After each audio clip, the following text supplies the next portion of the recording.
갈라디아서 3장의 말씀을 들으면서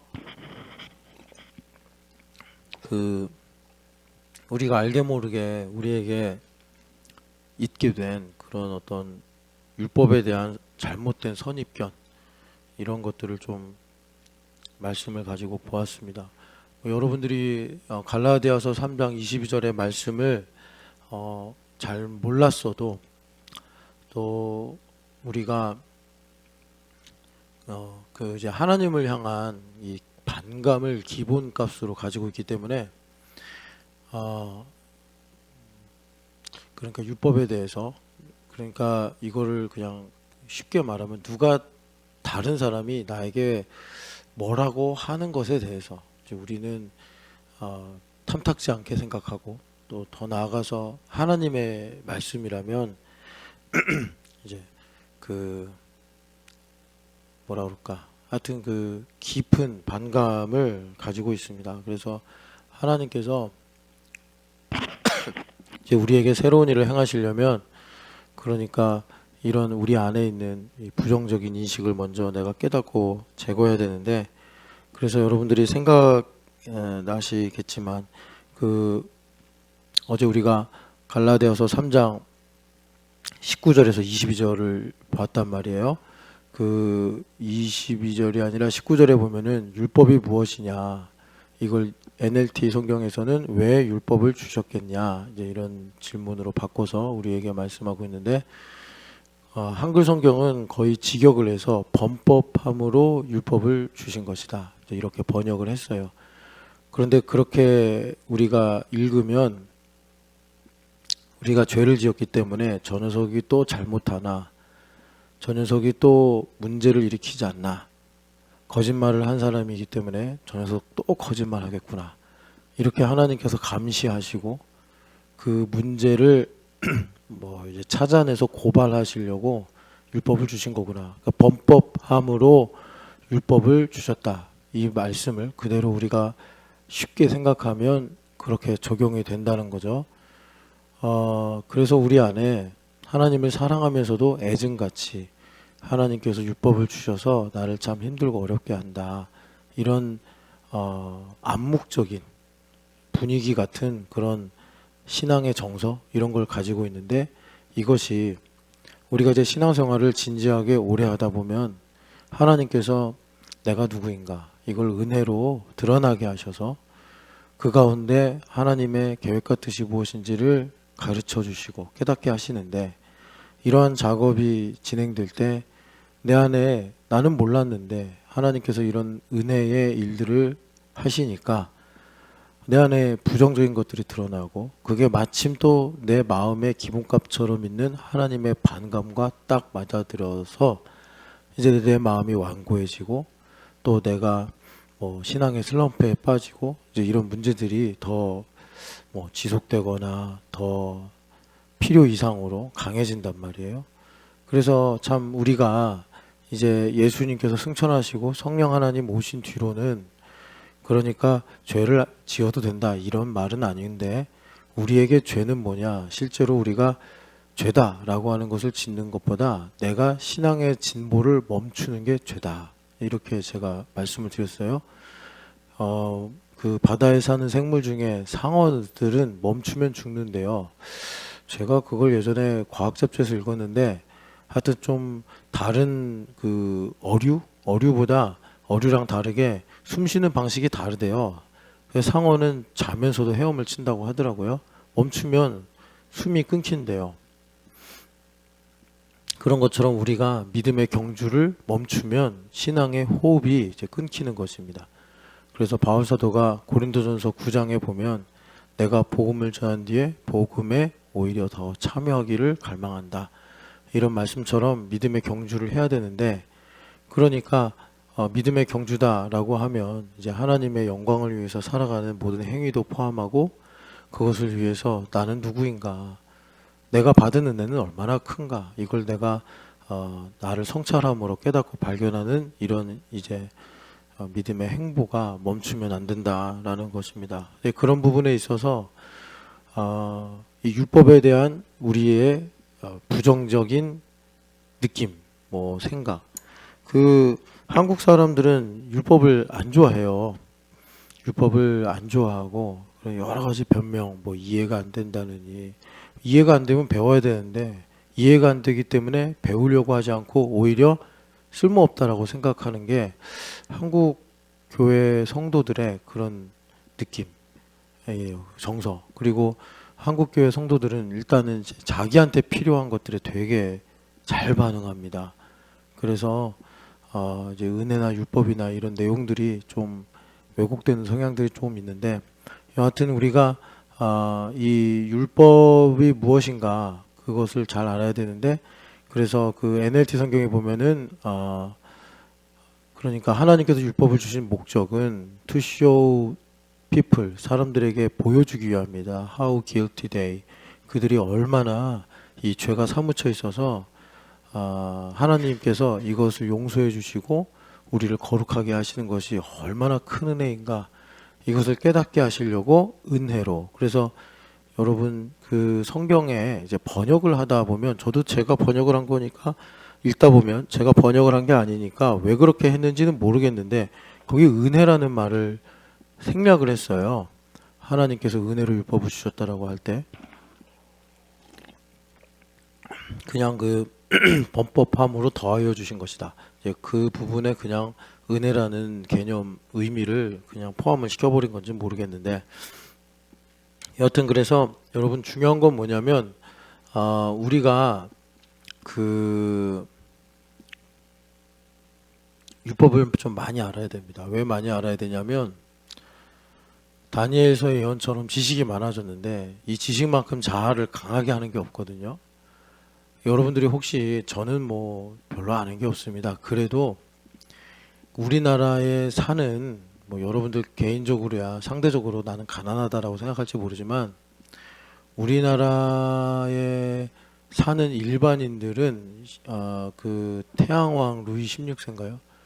그 사람이 살 때 그 프랑스 귀족들이 잘 먹고 잘 살았잖아요. 그것 때문에 프랑스 혁명이 일어났는데, 그때 프랑스 귀족들이 살던 그 정도의 어떤 소유, 그 정도의 삶의 수준을 우리는 가지고 있다, 이렇게 역사가들이 평가를 하더라고요. 그러니까 동시대로 보면 가난할 수도 있고 부족할 수도 있는데, 길게 이제 쭉 보면은 결코 못 사는 게 아니다, 우리나라 사람들이. 그래서 우리나라에서 뭐 내가 좀 이제 뭐 나는 좀 지적인 그런 소양이 부족합니다 하더라도 상당히 그 복잡한 세상을 살고 있기 때문에 자아가 상당히 강합니다. 자아가 상당히 강하고, 이거는 선악을 알게 하는 지식의 나무 열매, 우리가 줄여서 선악과 하는데 사실은 지식과죠. 지식과 지식의 열매. 이 지식들을 너무 많이 먹어가지고 보통 이제 완고한 게 아니란 말이에요. 그냥 직감적으로 완고하다, 뭐 이렇게 보아도 틀리지 않는데, 이제 그런 것들을 해체하려면 그만큼 비례하여 우리가 율법을 알아야 됩니다. 율법을 알아야 되고, 시편에 보면 119편에 그렇게 율법을 사랑한다고 추정하기를 그 시편 119편의 저자가 다윗 아니겠느냐 그렇게 말하는데, 종일토록 율법을 사랑하여 이 율법을 내가 묵상했습니다, 이런 이제 말씀이 있어요. 그만큼 우리가 이제 율법을 사랑해야 되는데,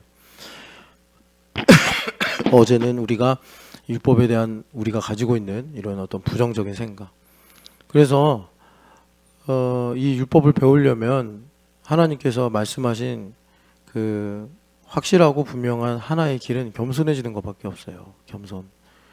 그래서 우리 하나님께서 누누이 구약에나 또 예수님도 신약에나 여러 번 말씀하셨는데, 너희가 기뻐하냐? 그러면 그 기쁨을 슬픔으로 바꿔라, 뭐 이렇게 주님께서 너희가 애통으로 바꿔라 하시는 것은 이제 겸손하라는 말씀입니다. 그렇게 마음이 겸손하고 낮아질 때, 그러니까 우리가 천국을 소유하여 율법을 우리가 배우고 깨달을 수 있다라고 주님께서 이제 말씀을 하시는 거죠.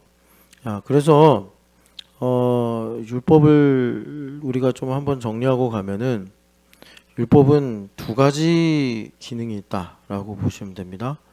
율법은 두 가지 기능이 있는데, 하나는 나는 누구인가, 나를 성찰하게 하는 기능이 있다. 나를 성찰하는 기능이 있다. 그래서 내가 얼마나 죄인인가, 이걸 이제 복음적으로 바꾸면, 율법적으로는 내가 얼마나 죄인인가를 알게 되는 거고, 복음적으로 바꾸면 내가 얼마나 큰 은혜를 입었는가, 이렇게 우리에게 율법이 깨닫게 한다는 겁니다. 두 번째는 시편 119편 한번 읽어보실래요? 시편 119편 97절.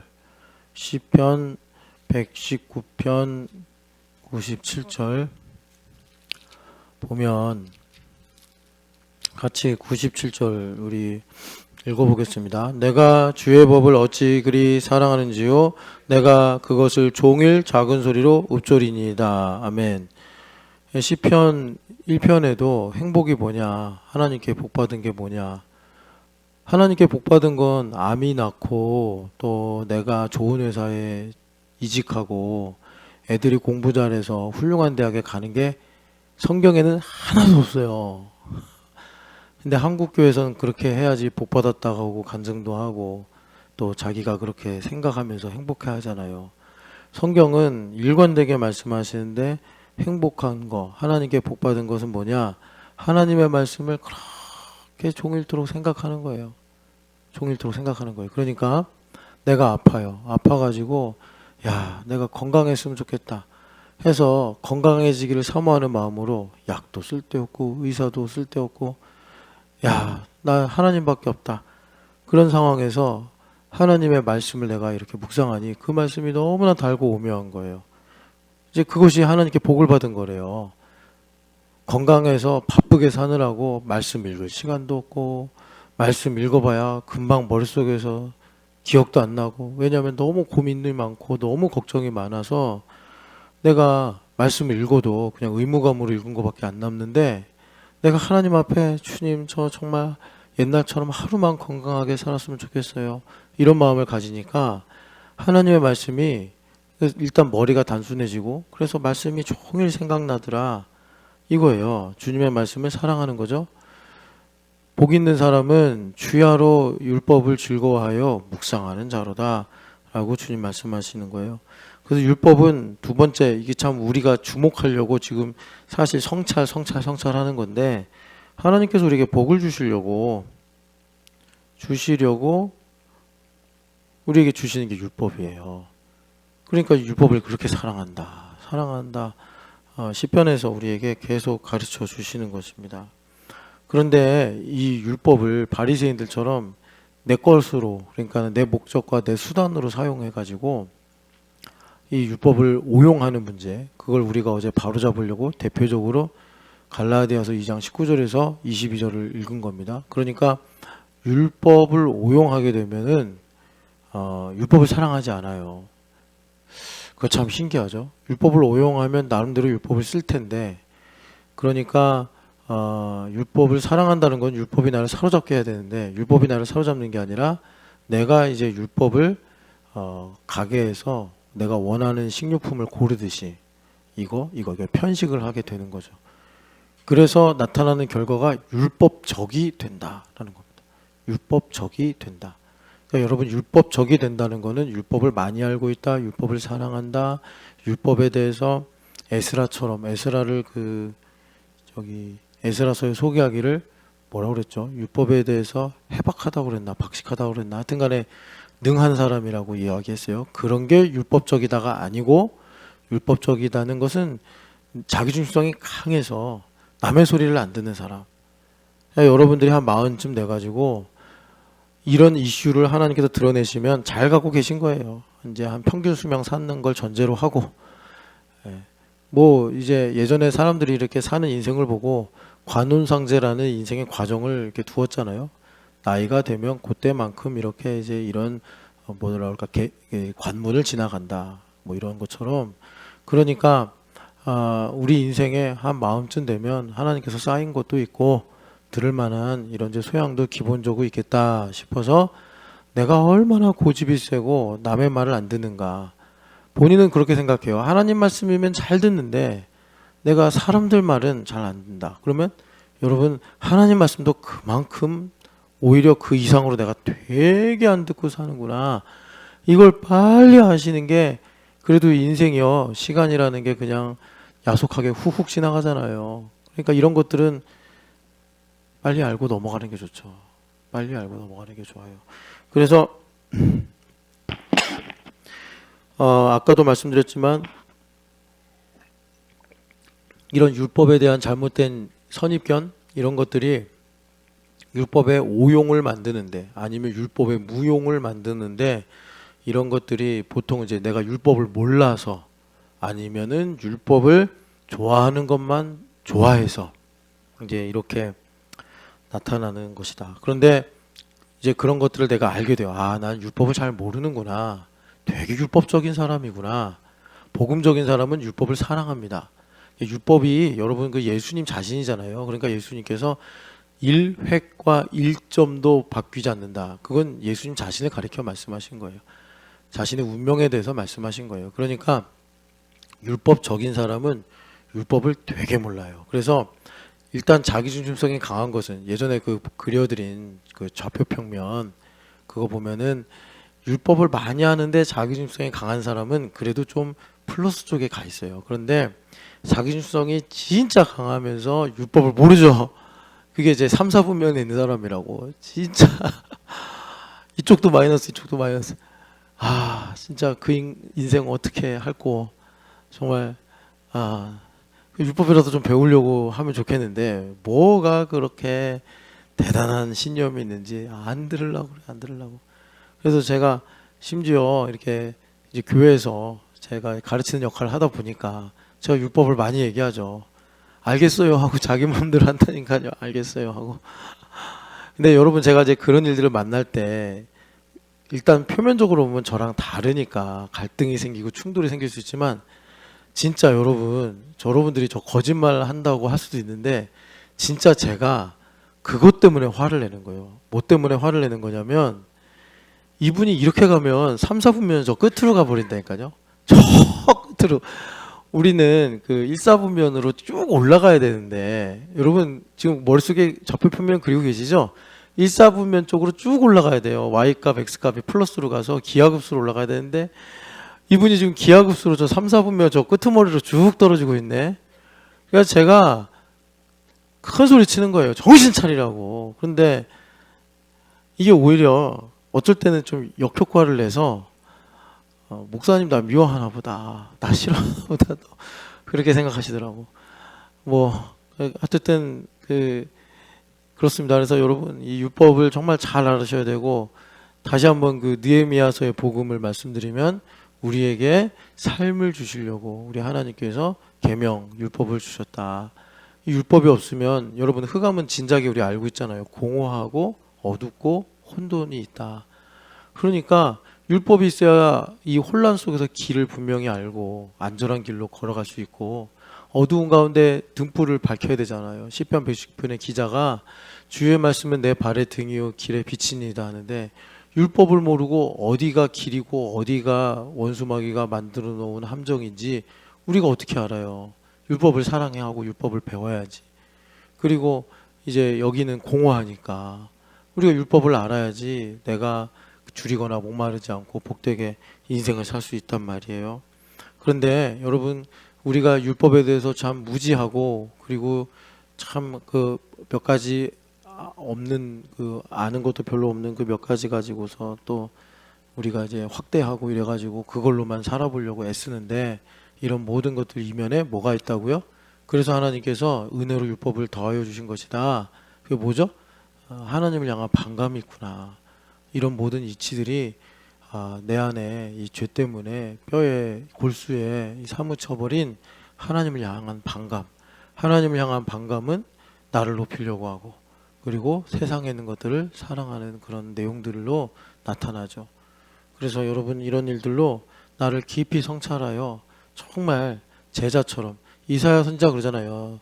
학자의 혀를 주시고 학자의 귀를 달라고. 그런데 그거 의역한 거죠. 직역한 거 거기 아래 성경 보면 이제 각주가 달려 있는데 학자가 아니라 뭐죠? 제자란 말이에요. 제자가 되어서 제자.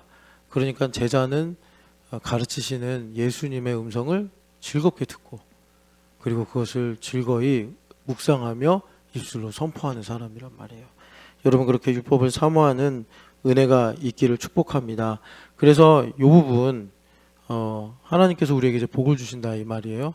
이거를 그 율법에 정말 통달하고 아주 도가 높으신 분이 계세요. 그분이 사실 이제 바울 사도도 대단하신 분이고 베드로 선생님도 참 훌륭하신 분인데 이 두 분을 그러니까 사실 이제 베드로랑 바울이랑 너무 그 이력이 다르잖아요. 베드로는 예수님을 직접 만나고 따라다니던 수제자 이런 분이고 바울은 예수님을 한 번도 본 적이 없는데 자기 양심상 봤다는 얘기예요.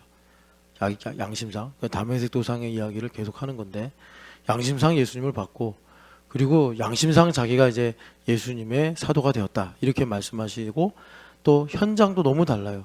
바울 사도는 이제 이방인들, 베드로 사도는 유대인들. 그래서 두 분이 우리 서로 그렇게 다른 사역을 하지만 하나인 걸 기억하자 해서 교제 약수를 나눴다. 이런 말씀이 이제 사도행전에 나오죠. 내가 베드로와 교제 약수를 나눴다. 그러니까 이런 일들을 다 완성하신 분, 이런 일들의 어떤 지도를 하신 분이 예수님의 바로 아래 동생 야고보 선생님이에요. 그래서 야고보 선생님이 참 훌륭한 삶을 사셨는데 이분이 쓰신 성경이 야고보서죠. 그래서 야고보서에 보면은 이분이 그 율법에 대한 깊은 묵상을 우리에게 나눠주는데 율법을 뭐라고 말씀하시냐면 야고보서 1장을 가서 읽어보겠습니다. 야고보서 1장 25절 말씀입니다. 같이 읽어볼게요. 자유롭게 하는 온전한 율법을 들여다보고 있는 자는 듣고 잊어버리는 자가 아니요 실천하는 자니 이 사람은 그 행하는 일에 복을 받으리라. 아멘. 그러니까 자유롭게 하는 온전한 율법이란 뭐냐? 바울식으로 말하면 내 안에 예수님 살아계셔서 그 예수님께서 일하시는 거예요. 그런데 예수님께서 시공을 초월해서 일하지 않으시고 여러분들이 직장에 가면 직장에서 일하시고 여러분들이 가족을 만나면 가족과 만나는 그 자리에서 일을 하신단 말이에요. 그러니까 우리가 보면 뭐죠? 그것도 역시 율법이에요. 그런데 그 율법은 나를 속박하고 나를 정죄하는 율법이 아니라 나를 자유롭게 하는 율법이다. 예, 그래서 바울 사도가 아니라 여기 야고보 선생님은 자유롭게 하는 온전한 율법이다. 이렇게 우리에게 복을 주시는 율법의 기능을 말씀하시는 거예요. 그래서 그 일을 행하는 사람은 복을 받으리라. 이렇게 야고보 선생님 말씀하시는 거예요. 그래서 이 말씀이 2장 12절에도 나와 있는데 같이 읽겠습니다. 너희는 자유의 율법대로 심판받을 자처럼 말도 하고 행하기도 하라. 아멘. 그러니까 무슨 말입니까? 이 율법은 남이 가르쳐서 깨닫는다. 물론 율법이 다 남이 가르쳐 줄 수도 있고 내가 배우는 것일 수도 있지만 여기 자유롭게 하는 온전한 율법의 본질은 뭡니까? 내가 자원하며 내가 기쁨으로 행하는 것이에요. 그게 이 자유의 율법이에요. 율법이라서 내가 순종하는 분명한 본질이 있어요. 내 뜻이 아니라 아버지 뜻인데 내가 자유롭지 않을 때는 시켜서 하는 거니까 내가 안 하면 혼날까봐 내가 안 하면 죄책감이 있으니까 그렇게 약간 억지로 하는 이런 성격이 있어요.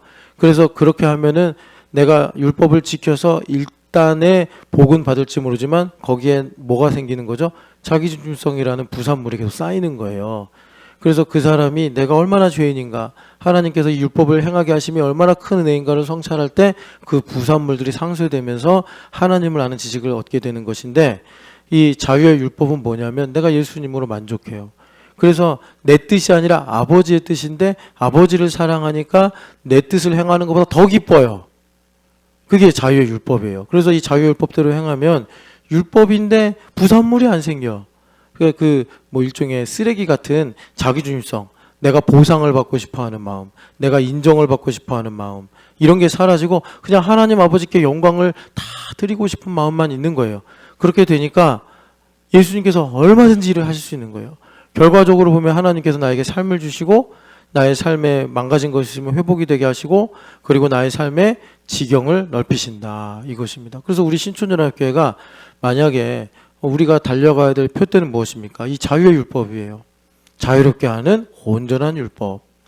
이것을 주님께서 우리에게 이제 말씀하고 계시더라는 것입니다. 그래서 우리가 아까 읽었던 요한복음 14장으로 다시 가면 여러분들 한글 성경에는 이제 문장 부호가 없잖아요. 그 왜 안 쓰는지는 모르겠어요.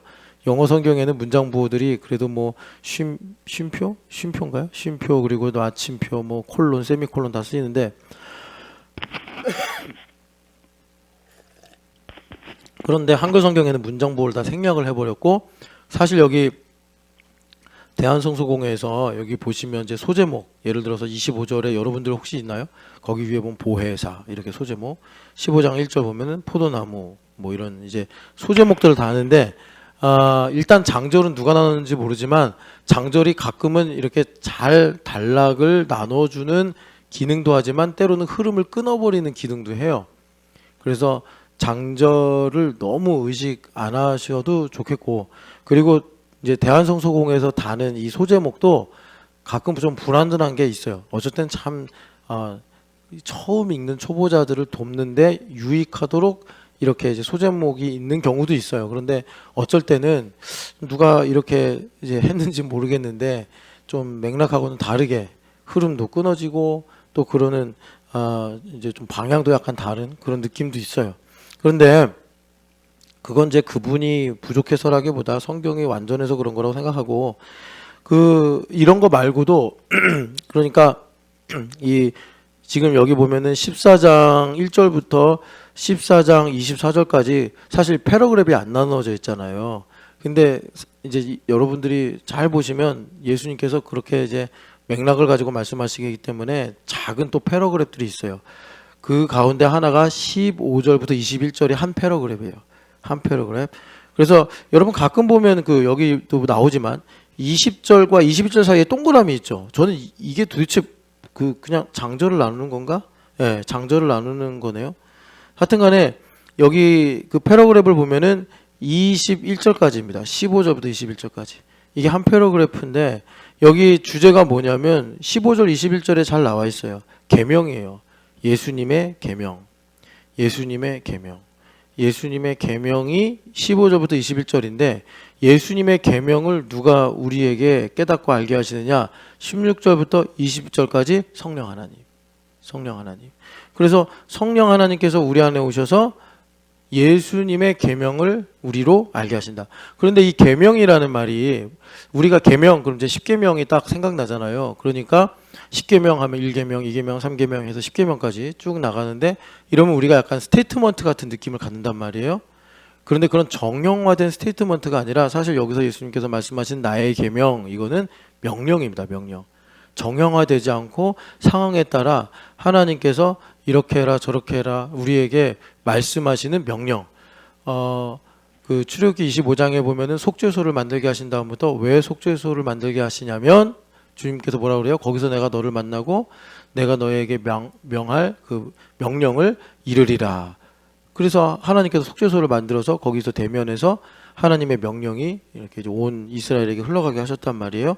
이제 그 일을 성령 하나님께서 내 마음에 오사 나의 마음을 지성소 삼으시고 나의 모든 상황에서 구약에서는 그러니까 1년에 한 번 대속죄일날 그것도 한 명 대제사장만 딱 불러가지고 한 번 말씀하시는 이 일로 그것이 이제 제사장이 듣고 나와가지고 축복을 할 때 1년 365일 모든 이스라엘 백성들에게 유효하게 영향력을 갖고 흘러가도록 하신 건데 이제는 내 마음을 지성소 삼으시고 그리고 내 안에서 명령을 하신다는 거예요.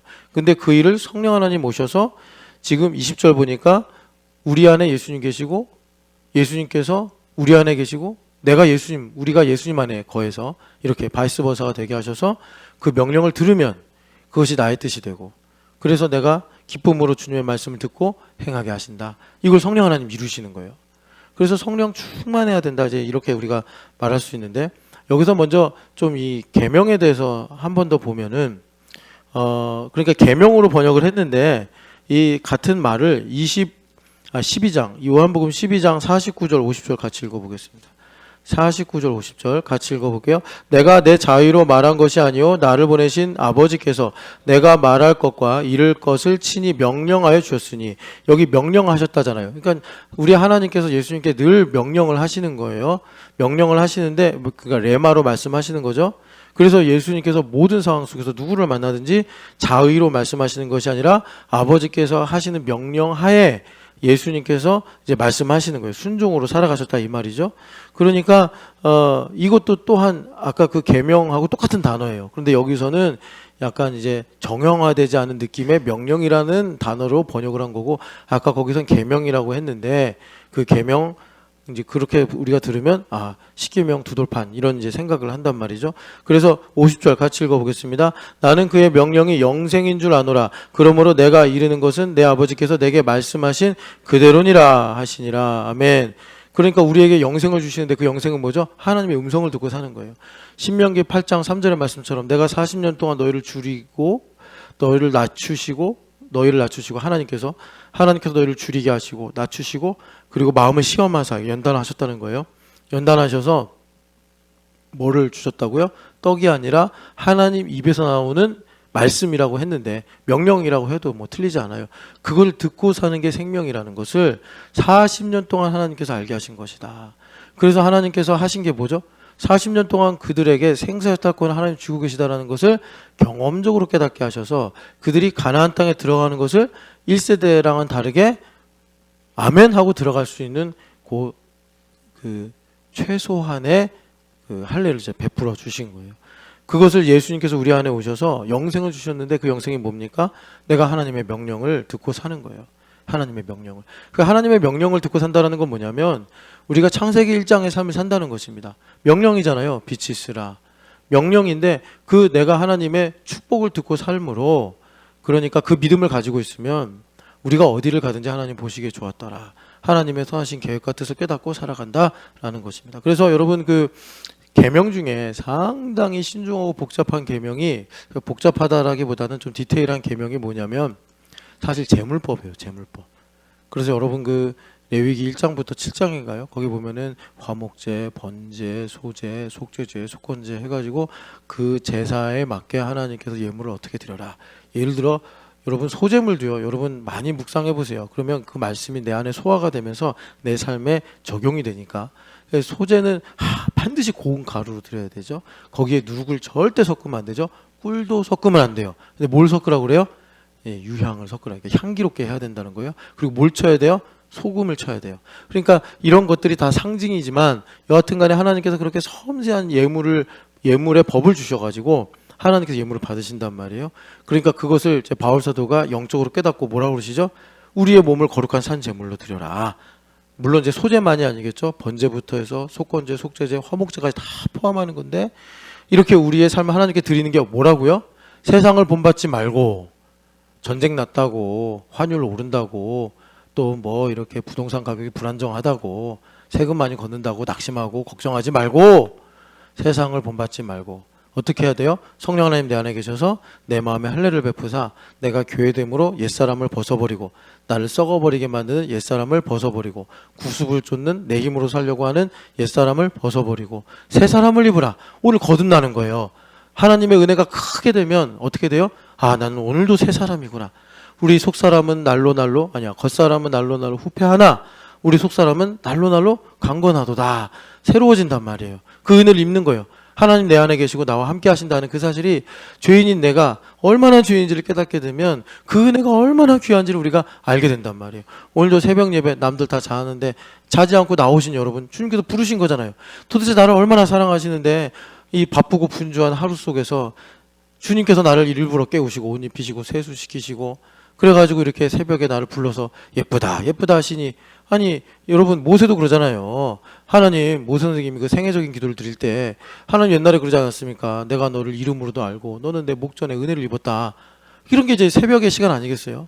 그러니까 이렇게 우리가 하나님의 은혜를 입으니 참 귀하다. 내가 오늘도 새 사람인 거예요. 난 영생을 가지고 사는 거예요. 하나님의 있으라 하신 그 창세기 1장의 길로 내가 걸어가는 거예요. 하나님께서 예수 그리스도라는 큰 장대를 주셨는데 그 예수 그리스도라는 장대를 가지고 내 인생을 측량하니까 내 인생의 비밀들을 깨닫는 거예요. 두께가 6척이구나. 그 이제 여러분의 에스겔서에 나오는 성전의 여러 가지 규격들이죠.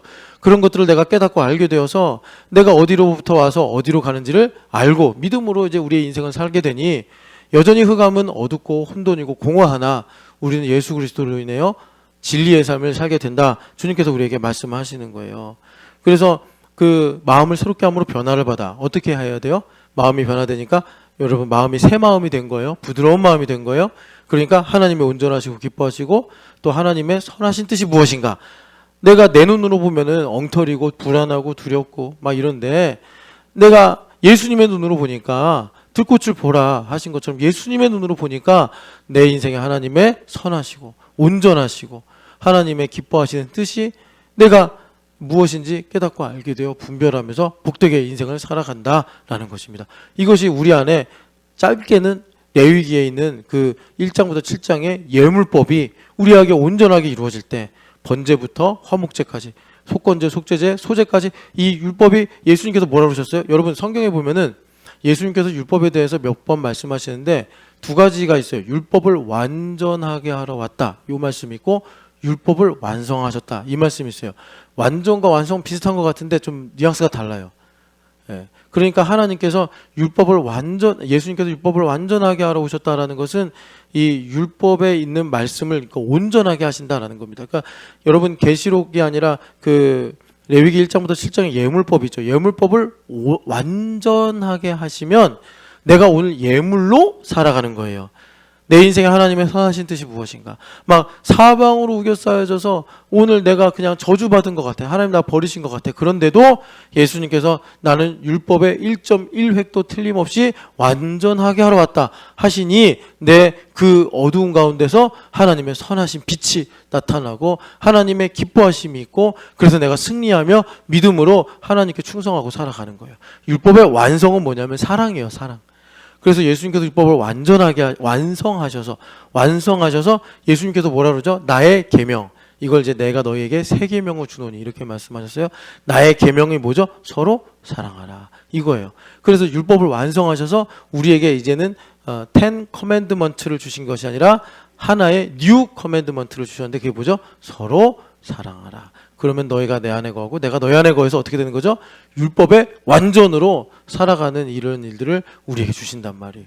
그래서 정말 우리 시대에 참 이 율법이 점점 더 중요해지는 이런 상황을 살고 있는데 그래서 여러분 우리가 이제 이 복을 주시는 율법 시편 119편 97편 내가 주의 율법을 사랑하나이다.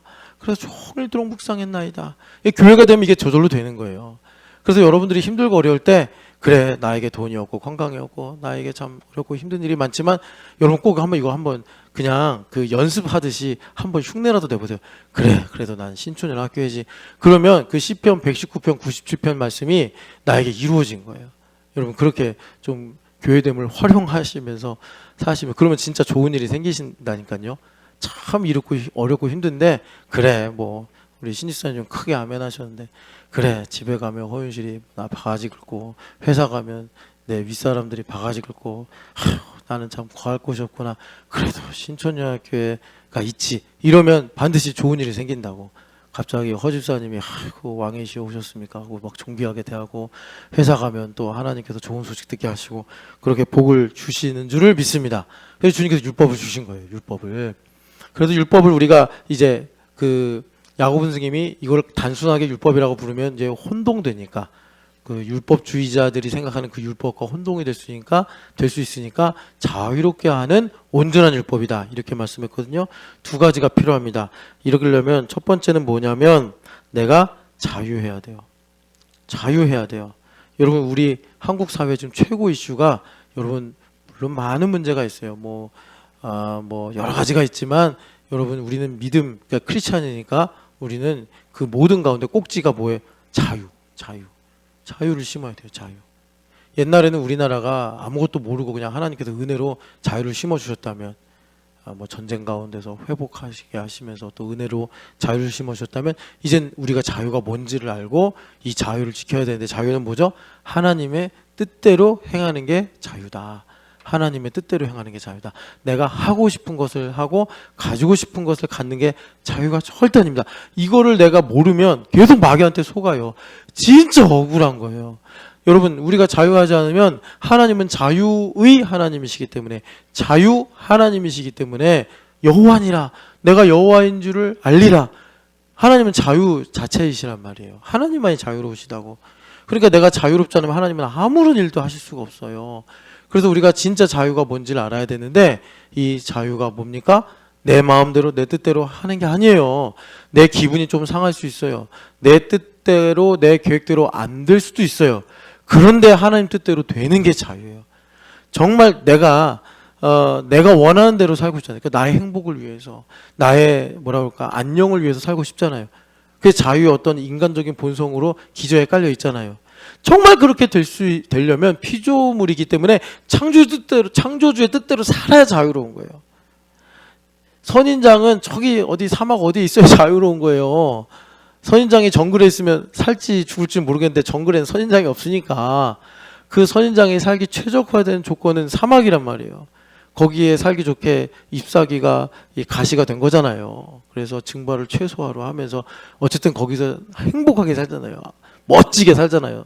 사막 한가운데서도 그런 거라고. 그러니까 여러분 자유는 하나님의 뜻대로 행하는 것이 자유다. 이미 그래서 우리에게 자유를 주셨단 말이에요. 그게 뭐죠? 교회예요. 왜? 예수님은요 우리랑 반대 정서예요. 자기 마음대로 하면 갇히는 거예요. 예수님은 자기 마음대로 하면은 슬퍼지시는 거예요. 예수님은 아버지 뜻대로 행해야 하나도 안 먹어도 배부르신 거고, 아버지 뜻대로 해야지 모든 사람이 예수님을 안 믿고 배신해도 자기는 마음이 든든하고 기쁜 거예요. 예수님은 아버지 뜻대로 해야지. 이게 참 자유이기 때문에 예수님께서 살과 피, 물과 피로 오셔서 우리와 하나가 되셔서 이 자유를 우리에게 수혈하고 계시는 거예요. 하나님의 뜻대로 행하는 게 자유야. 그러니까 우리는 이제 여러분 그 노년의 의미인가? 하여튼 제가 그 책 추천했잖아요. 거기 보면은 이제 우리가 늙어지는 것은 늙는 게 아니라 성장하는 거다, 성찰하는 거다. 참 그 예수님을 안 믿는 심리학자들인데도 그런 사람들이 그런 얘기들 써놨단 말이에요. 그러니까 우리가 여러분 그 성찰한다, 내가 성장한다는 게 뭐예요? 내 뜻대로가 아니라 나를 지으신 아버지 뜻대로 살아야지 내가 어릴 적부터 소원하던 그 꿈이나 그 행복이나 그 가치를 내가 가지고 복되게 살아갈 수가 있구나. 여러분 그렇게 하나님께서 교회됨으로 이미 자유를 주신 줄을 믿고, 여러분 정말 혹시 내가 교회가 이걸 하는데 내가 이대로 하는 게 버겁거나 이렇게 거부감이 생기거나 그럴 수 있잖아요. 사람이 다 다른데 어떻게 우리가 똑같이 획일적으로 하겠습니까? 그런데 그럴 때가 되면 꼭 여러분 기도하시면서 자유의 문제를 갖고 하나님께 가르쳐달라고 기도하시는 복된 기회를 삼으시기를 축복합니다. 그러면 내가 자유에 있어서 도약이 되고, 그 도약이 되면 어떻게 되는 거예요? 지경이 넓어지고. 왜? 하나님은 더 자유하게 더 일하실 수 있으니까. 갈라디아서 5장을 보겠습니다. 갈라디아서 5장 1절 말씀 같이 읽겠습니다. 그리스도께서 우리를 자유롭게 하려고 자유를 주셨으니 그러므로 굳건하게 서서 다시는 종의 멍에를 매지 말라. 아멘. 그 화진포에 가면은 이승만 대통령을 기념하는 박물관도 아니고 기념관이라고 하는. 근데 좀 아쉽죠. 우리나라를 대한민국을 세운 국부인데 그냥 조그만, 옛날엔 그게 이제 별장이라고 하는데 지금 비하면 너무 작은데 거기에 그분의 인생을 요약해 놓은 게 있어요. 여러분 저도 이승만 대통령의 하신 일에 대해서 다 찬성 안 합니다. 그분이 참 잘하신 일도 있지만 조봉암 씨인가요? 그 당시 그 일대 농림부 장관이라고 해야 되나? 하여튼 그분이 그 토지 개혁을 이렇게 짰어요. 그분이. 그래서 이승만 대통령이 그걸 받아가지고 사실 그래서 공산화가 되지 않도록 참 그 좋은 정책을 편 건데, 그분이 제가 좀 이름이 정확하게 생각이 안 나는데 조봉암 씨였나? 그런데 하여튼 그분이 사법살인을 당했어요. 이승만 대통령 때. 그게 참 우리나라에 안 좋게 심어진 그 씨앗입니다. 그래서 참 좋은 법 체계를 가지고 시작을 했는데 유례 없이 우리나라가. 그런데 거기에 이제 좀 오류가 있었던 거죠. 여하튼 하나님께서 지금의 혼란도 그런 모든 것들을 온전하게 회복시켜 주셔서 통일이라는 참 하나님 나라의 일을 감당할 수 있는 그릇으로 성장시키시는 과정이다 생각하고 있는데요. 그런데 거기 가서 보면 마지막 부스라고 해야 되나? 하여튼 마지막 순서에 이제 이분이 하와이에서 이제 돌아가시잖아요. 그 내용들을 좀 소개하면서. 그런데 역대 대통령 중에 제일 검소하신 분이 아니었나? 물론 우리나라가 되게 못 살았긴 했지만 그런 가치들은 좀 우리가 생각하고 기념할 만한데 김일성보다 훨씬 훌륭한데 내가 보면 여하튼간에 이분이 유언으로 남긴 말씀이 5장 1절입니다. 참 그래서 우리나라는 뿌리가 뭐 토테미즘부터 해가지고 샤머니즘부터 해서 불교, 유교인데 이런 참 배경 없는 나라에 하나님께서 좋은 인물을 세워주셔서 이 첫 번째 대통령의 유언이 성경 말씀이에요. 다시는 종의 멍에를 매지 마라. 천추의 한이 되신 거죠. 자기가 그렇게 살아온 인생을 돌아볼 때. 그래서 우리는 이제 하나님께서 그분의 입술을 통해서 이 나라에게 주신 말씀이구나, 약속이구나 생각하면서 사모하면 되겠는데, 여기 보면은 우리를 자유롭게 하시려고, 뭐죠? 우리를 자유롭게 하시려고, 그러니까 하나님의 뜻을 행하게 하시려고, 우리의 삶에 열매 있게 하시려고 자유를 주셨으니, 뭐죠? 나를 위해 사는 데서 그리스도를 위해 살게 하셨으니 더 이상 종의 멍에를 매지 말라. 더 이상 나를 위해 살려고 하지 말고 주님을 위해 살아라. 정말 흑암에 있어서 어쩔 수 없이 근심을 하고 싶다면 주님을 위해 근심하라. 교회를 위해 근심하라. 그러면요, 주님께서 그 현실의 근심의 문제를 복으로 능히 바꾸어 주실 수가 있다. 그래서 여러분 반드시 자유해야 됩니다. 그래서 여러분 9장 14절 히브리서 9장 14절에 양심의 자유는 뭐죠? 양심의 자유는 내가 선한 기준을 갖고 뭐가 맞고 뭐가 틀리냐, 이거 아니에요. 이거 속으면 안 돼요. 물론 기독교인들이 성숙해서 사회에 대해서, 인생에 대해서 그렇게 분명히 기준을 갖고 살아야 되는 거 맞아요. 그런데 그 뿌리가, 지금은 이제 그 뿌리가 사라진 시대, 해체된 시대잖아요. 우린 뿌리를 회복을 해야 되는데 그 뿌리가 뭐죠? 양심의 자유는 내가 하나님의 뜻대로 행하고자 하는 마음, 그게 양심의 자유예요. 그러니까 내가 참 힘들고 어려운데도 하나님 나와 함께 계시니까 나는 평안해. 이게 양심의 자유예요. 내가 1부터 10까지 다 걱정하고 슬퍼할 이유밖에 없지만 내가 교회가 있고 교회에 와서 생활하니까 나는 걱정 없어. 이게 양심의 자유예요. 교회가 있으면 뭐해? 지금 내가 뭐 돈도 없고 나 지금 막 인생 불안하고 힘든데 내 인생 어떻게 살란 말이야? 이게 양심의 자유가 없는 거예요. 그러니까 양심의 자유를 한 문장으로 말하면 은혜를 아는 거예요.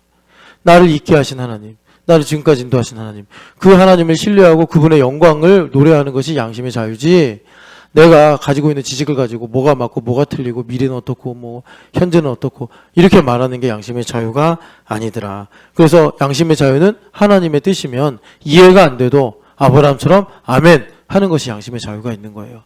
그래서 우리가 죽은 행실을 벗어버리고 살아있는 하나님을 섬기는 거룩한 양심을 갖는 것입니다. 그래서 우리가 이 율법을 가지고 하나님께서 주신 뜻대로 복되게 살려면 먼저 자유로워야 된다. 여러분 반드시 자유하시기를 축복합니다. 절대로 종의 멍에 매지 마시고, 두 번째는 이것과 연결되는 건데 에베소서 4장 13절 말씀이죠. 그리스도의 장성한 분량의 충만,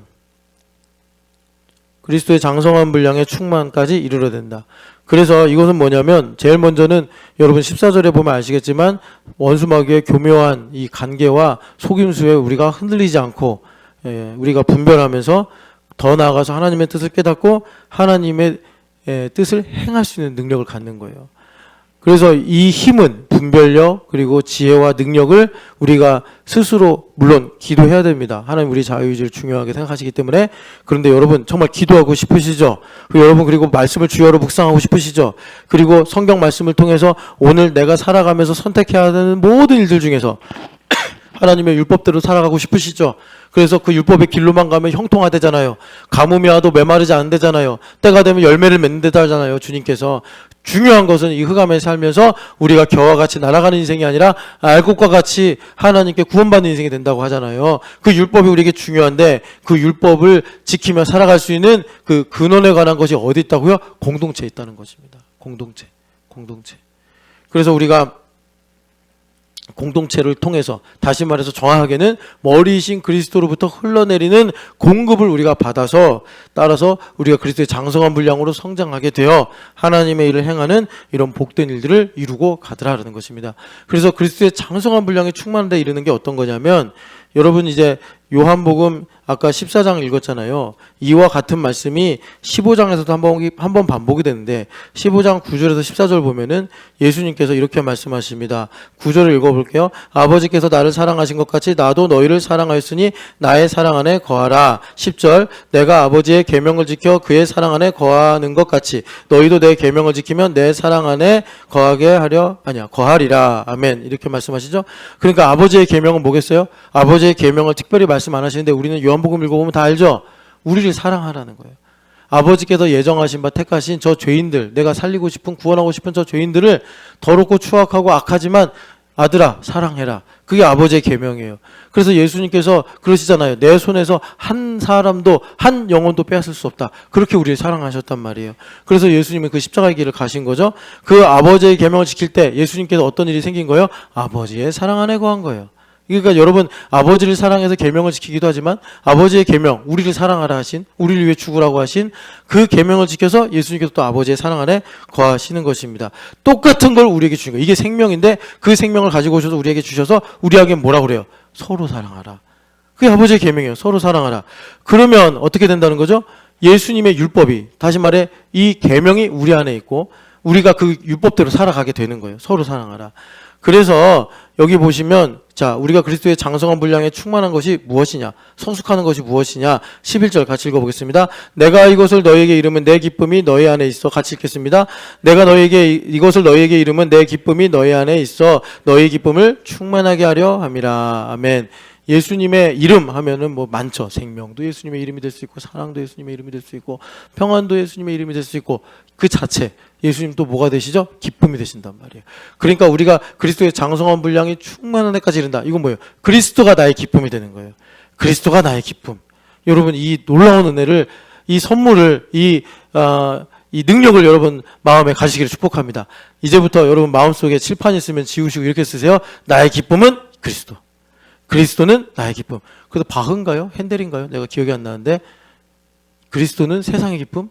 그런 클래식 있잖아요. 그 유명한, 기억이 안 나시나? 하여튼 검색해봐서 들어보세요.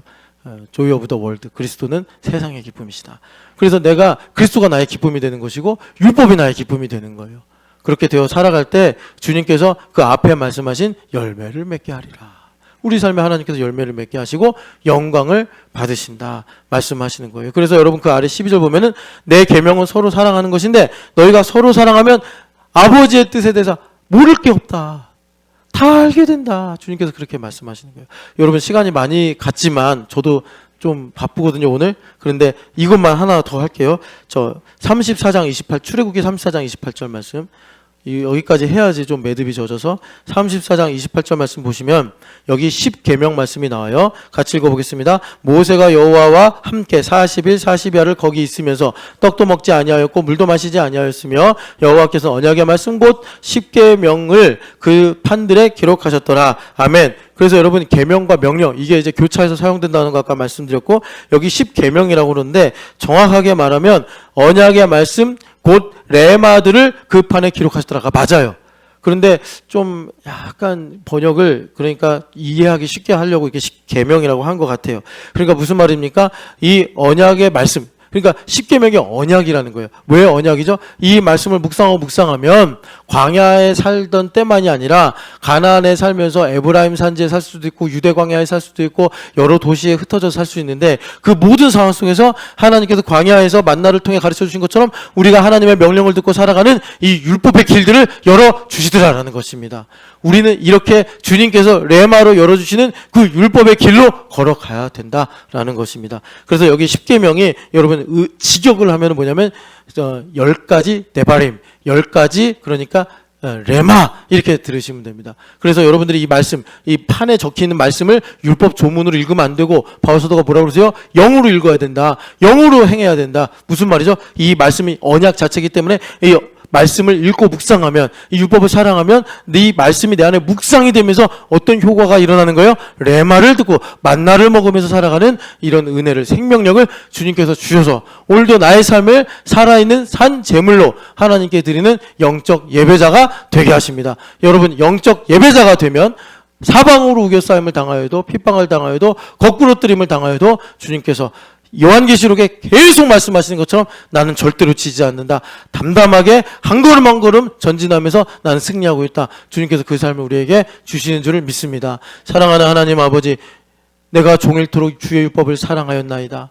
종일토록 주의 말씀을 묵상하였나이다. 이 말씀이 우리 신촌연합교회에 새겨져서 하나님의 율법이, 주님의 법이 하나님 이 신촌연합교회로부터 저 캠퍼스로 강물처럼 흘러가는 거룩한 하나님 은혜를 허락하여 주시옵시고, 하나님 오늘도 각자의 삶에서 살아가는 우리 모든 지체들에게 주님의 이 언약의 말씀처럼 하나님 우리에게 주님의 명령을 듣게 하심으로 하나님 온전한 율법의 길로 걸어갈 수 있도록 복을 내려 주시옵소서.